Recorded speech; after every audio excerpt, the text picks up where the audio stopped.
Bonjour, c'est Margot. Bon, voilà, et je reprends la vidéo, enfin de retour, pour commenter l'actualité. Alors, ben, ce qui s'est passé, c'est que ça s'est passé le 31 juillet. J'ai fait tomber mon smartphone, enfin, c'est le smartphone qui me permet de filmer, sur un coin, et c'est vrai que j'ai vu qu'il y avait des fêlures, enfin, et l'écran est devenu tout noir. Alors je ne savais pas que j'avais cassé mon écran en fait. Et le problème c'est que l'écran étant tout noir, je ne pouvais plus du tout me servir de ce téléphone portable. Donc c'était compliqué parce que le lendemain j'avais quand même des gens à appeler, des rendez-vous, etc. Donc comme j'étais pas à Paris, mais j'étais partie quelques jours dans un petit coin de campagne bien isolé, bien loin de tout. Donc il a fallu que je fasse 80 km pour trouver une Fnac. Mais avant la Fnac, je suis allée dans une boutique de téléphonie qui avait à côté. Le type m'a dit oh ben non, ça se répare pas, faut en acheter un autre, nani nana. Bon, comme j'ai vu qu'il voulait me vendre un abonnement avec, j'ai dit non merci, je suis allée acheter un nouveau téléphone. À la Fnac, parce que ça je sais que la Fnac ils vous vendent pas des téléphones, enfin ils vous vendent que le téléphone, ils vous vendent pas des abonnements, des choses comme ça. Bon alors je retourne donc là-bas et je me mets dans un café, je me dis allez je vais faire mon transfert de données et là alors là c'est là que ça a été le drame parce que Google me dit veuillez vous connecter à votre ancien smartphone, allez sur paramètres. Ah bah, je dis bah oui mais je fais comment? Je peux pas, il est cassé. Et c'est là que Google m'a bloqué l'accès au compte. Et il fallait que je mette des codes à 8 chiffres. Alors bon, alors en fait, un jour, je crois qu'il m'avait dit voulez-vous euh, plus de sécurité? Alors bah oui, j'ai dit oui. Qui c'est qui dirait pas oui? En fait, je crois que j'avais opté pour la validation en deux étapes, ce qui est une vraie catastrophe. Parce qu'en fait, c'est tellement compliqué pour récupérer son compte que vous y arrivez pas. Basiquement, vous y arrivez pas.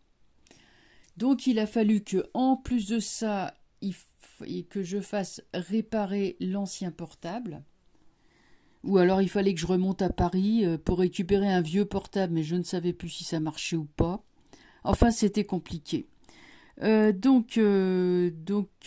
pu enfin récupérer le fameux portable. J'ai pu enfin récupérer mon compte YouTube et mon compte Google. Donc ça, c'est bien. Par contre, j'ai pas tout récupéré, hein. J'ai pas tout récupéré, donc ça va encore être une galère. Mais enfin, en tout cas, pour vous, ça changera rien parce que vous aurez les vidéos. Bon, voilà, ça reviendra. Alors, inutile de vous dire que entre ça et les canicules, j'ai un peu sur les rotules. Les vacances, bon. Euh, c'est des choses qui arrivent, hein. Qu'est-ce que je voulais dire en fait, mes chers amis, je me suis aperçue quand j'ai plus du tout eu Internet et que je ne savais pas où je devais aller exactement pour me procurer un autre téléphone. J'avais que des vieux annuaires à ma disposition que j'avais heureusement gardés, dans lesquels j'ai quand même pu aller un peu à l'information. Mais je vais vous dire, euh, enfin, comment dire, on fait tout pour nous rendre dépendants. C'est effrayant. Vous voyez, c'est comme l'agenda, par exemple, l'agenda électronique, je l'avais perdu, sur lequel j'avais mis tous mes rendez-vous.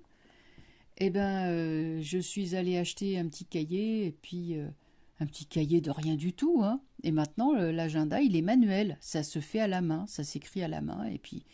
Et bon, j'ai les cartes Michelin, j'ai tout ça.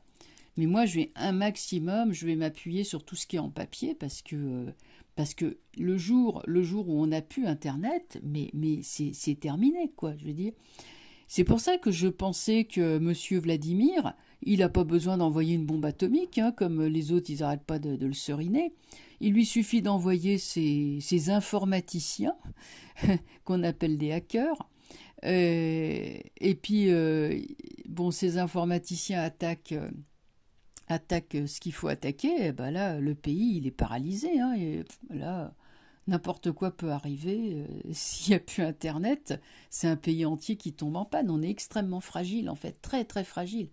Mais je pense qu'il faut absolument se dégager de cette addiction, de cette dépendance, à Internet, parce que là, ça, quand on en a plus, ça finit par prendre des proportions assez terrifiantes. Il y a pas encore si longtemps, il y a peut-être allé encore 10-15 ans, moi je sais que je pouvais me passer d'Internet sans problème, vous voyez. Bon, j'avais pas non plus comment dire, je travaillais pas non plus avec ça. Je travaillais normalement, voilà. Mais bon. Enfin, en tout cas, voilà.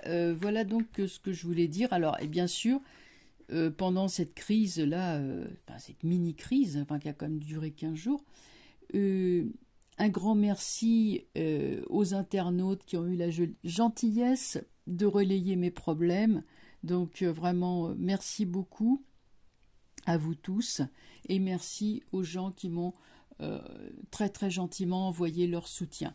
Alors maintenant, on va donc reprendre les vidéos, et ce que je voudrais faire, donc vous voyez, ces 15 jours m'ont permis de prendre un petit peu de recul et de voir les choses de plus loin. Moi, j'ai une impression diffuse et globale, que les choses leur échappent des mains et qui sont en train de paniquer. Parce que j'ai appris que l'ancien président Donald s'était fait perquisitionner chez lui. Il n'y a aucune raison qu'on perquisitionne chez un ancien président qui normalement devrait jouer au golf tranquillement et profiter de sa retraite,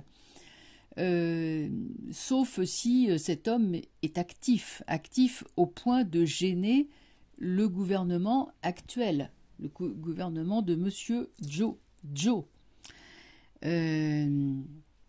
Alors, quant à l'histoire des deux pays, de Monsieur Vladimir et de Monsieur Volodymyr, ça, bon, pour moi, c'est en train de tomber en sucette, et même la presse ici commence à critiquer sérieusement le Monsieur Volodymyr.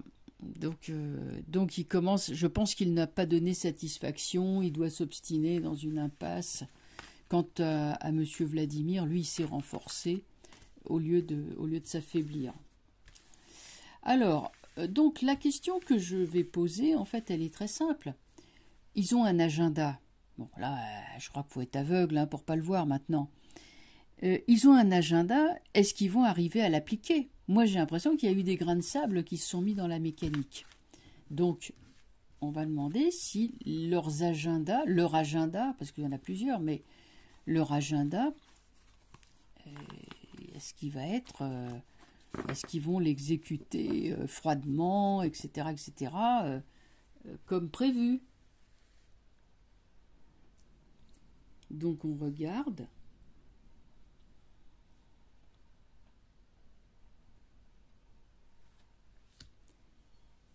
regardons cet agenda. L'agenda qui a été décidé, vous savez, à Davos, ou même avant, parce qu'il y a plusieurs agendas, comme je vous ai dit. On va regarder un petit peu ce que ça donne. Ouais, alors, empereur. Bon, déjà, les gens tout puissants, ils sont pas si puissants que ça. Force. Amoureux. Il y a hésitation. Non. Non. C'est pas un jeu gagnant, ça. C'est pas du tout un jeu gagnant. On s'arc-boute sur le contrôle, empereur et force. On essaye d'imposer à tout prix des choses destructrices. On se concerte, on ne sait plus trop, là. Ils savent plus trop quelle stratégie adopter. Il y a complot, il y a des choses comme ça, mais en même temps, il y a hésitation, il y a flottement, il y a doute. Et il y a arcane sans nom à la fin. Alors, on pourrait dire que pour une œuvre de destruction, c'est plutôt réussi. Mais le fait que l'empereur et la force soient à l'envers me montre un affaiblissement dans la tentative de destruction.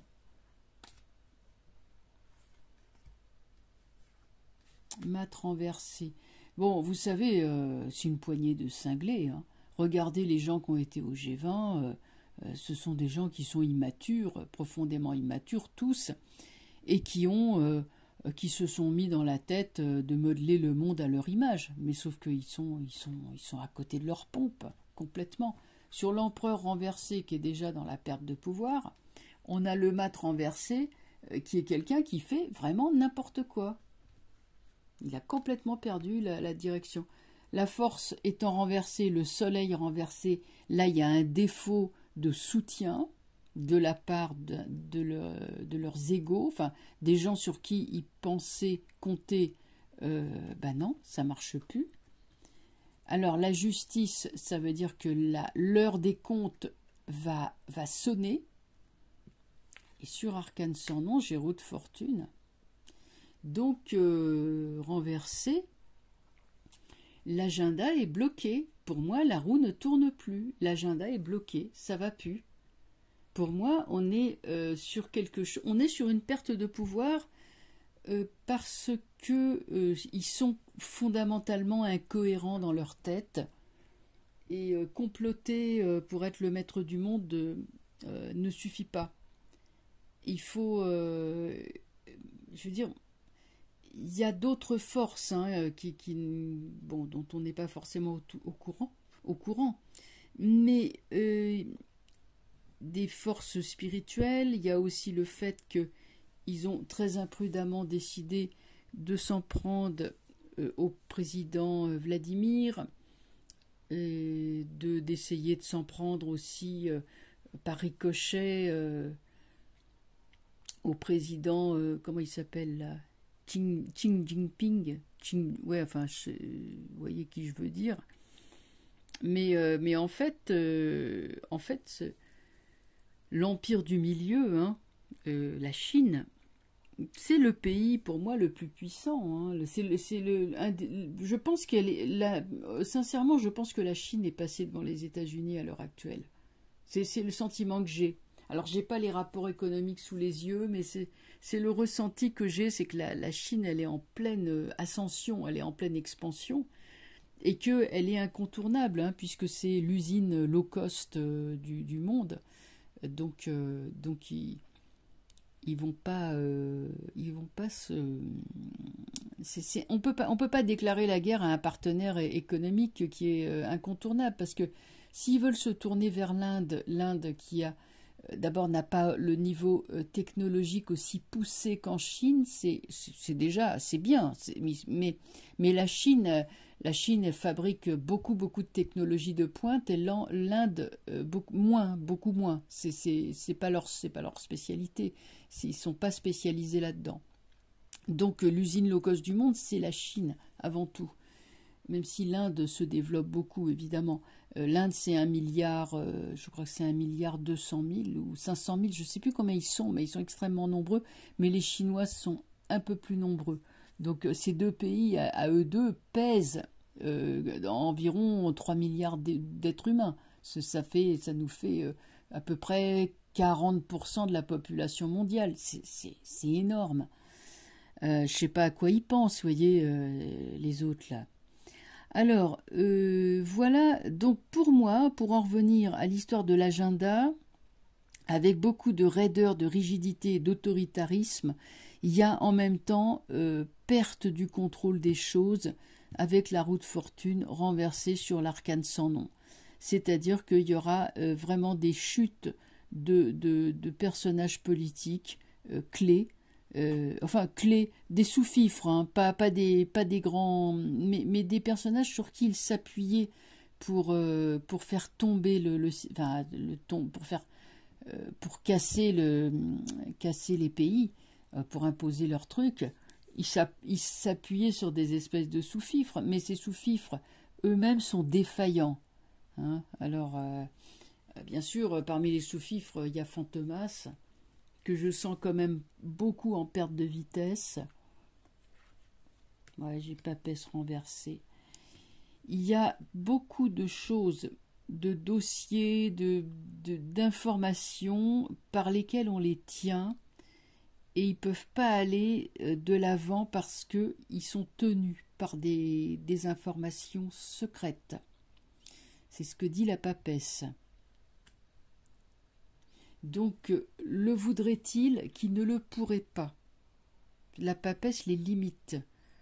Un peu comme si des personnes menaçaient de parler ou des personnes, oui, menacées de révéler, de montrer des choses qui n'ont, alors bien sûr le grand public, mais surtout les autres pays qui, eux, ont des moyens de rétorsion.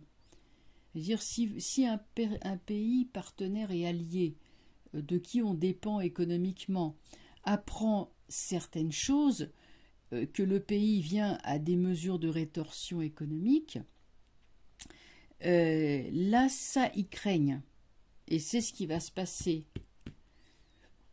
À un moment donné, comme on dit, l'heure des comptes va venir, assez rapidement d'ailleurs. Les choix qui ont été faits étaient mauvais. Et le mât renversé va finir par lasser les observateurs extérieurs et partenaires de l'Union européenne, par exemple, puisque c'est l'Union européenne qui s'est lancée là-dedans avec les États-Unis. En tout cas, ça n'ira pas comme ça. Alors, on peut enchaîner sur une deuxième question.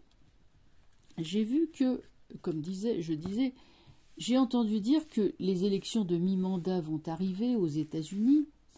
Alors, est-ce que le président Donald, l'ex-président Donald, aurait dans sa manche des atouts tels que ça inquiète beaucoup le pouvoir actuel?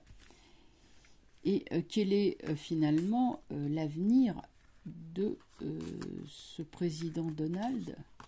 Même si personnellement, je crois guère aux élections parce qu'on a vu à quel point ça pouvait être truqué, trafiqué et manipulé pour faire croire aux gens que, que tel dirigeant est absolument adulé, plébiscité. Moi, j'en sais rien. Mais on peut regarder déjà pour les États-Unis où en est le président Donald. Bon, je dis l'ex-président puisqu'il n'est plus président pour l'instant. Mais où en est-il? On va regarder ce qui va devenir.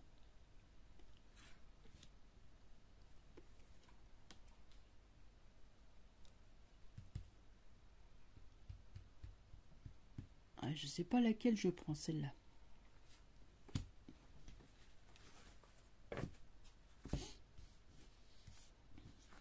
Ah, c'est rigolo. Figurez-vous qu'ils mettent une carte blanche. Des fois qu'on perd une carte, vous voyez, on marque le nom. Bon, bah c'est pas grave. Mais quand même, hein, on peut parler d'un... comment dire, un coup du sort, un peu comme si c'était le Joker qui sortait. Bon, je vais quand même en prendre une autre, hein, parce que, bon, une carte blanche. Je sais qu'il y a la carte bleue chez le Béline, mais... bon, allez, on va prendre celle-là. Voilà. Bon, ben là, il y a un retour. Hein. Alors, il y a un retour. Il va faire parler de lui. La Lune, ça c'est le pays. La roue de fortune. Ouais, eh ben, on n'en a pas fini avec le président Donald. Pour moi, cet homme-là revient. Il revient, il sait beaucoup de choses. La roue de fortune, il y a lutte de pouvoir pour faire tomber j'allais dire un monarque, un président qui est pas terrible, parce que bon, le petit personnage de la roue de fortune, pour moi, ça représente le petit tyran, le tyranno, le petit tyran. Donc, jugement lune. Après, il y a roue de fortune ermite. Pour moi, oui, il revient. Alors, Et la lune représente les secrets, ce qui est caché. Ça peut être aussi la patrie, le pays, hein, si on prend les analogies. Lune, roue de fortune, ermite. Je regardais quand même ce qui sort. Il y a impératrice renversée. Une femme de pouvoir perd le pouvoir aux États-Unis. Bon, ça peut être la Kamala. Mais où elle est compromise. Chariot renversé. Sur roue de fortune, chariot renversé. Comment je pourrais dire?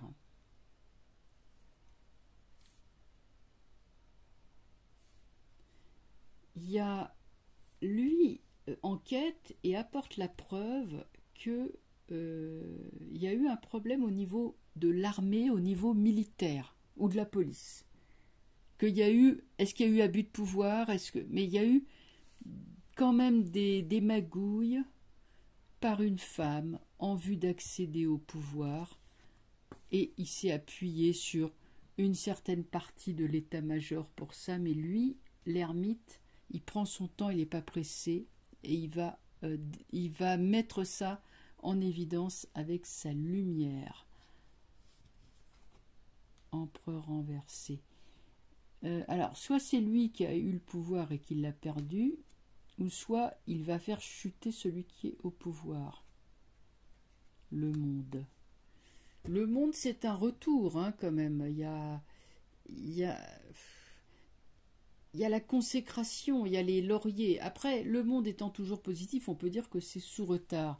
Et bon, qu'est-ce qu'on a sur le jugement? Arcane sans nom. Bah, il y a des révélations qui sont absolument explosives, hein.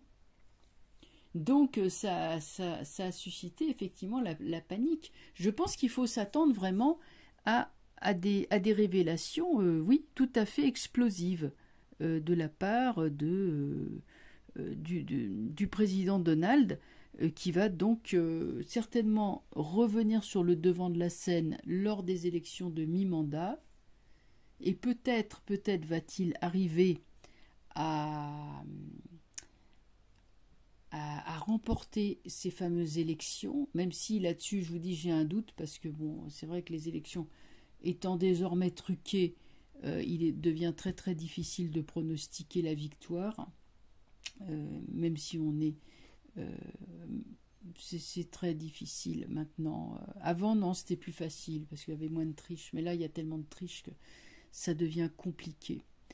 Donc voilà ce que je voulais dire. Les choses sont en train de bouger. Il y a quand même un enlisement de la part de ces gens-là. Et le fait d'avoir abandonné toutes les mesures sanitaires, il y a quand même une reculade.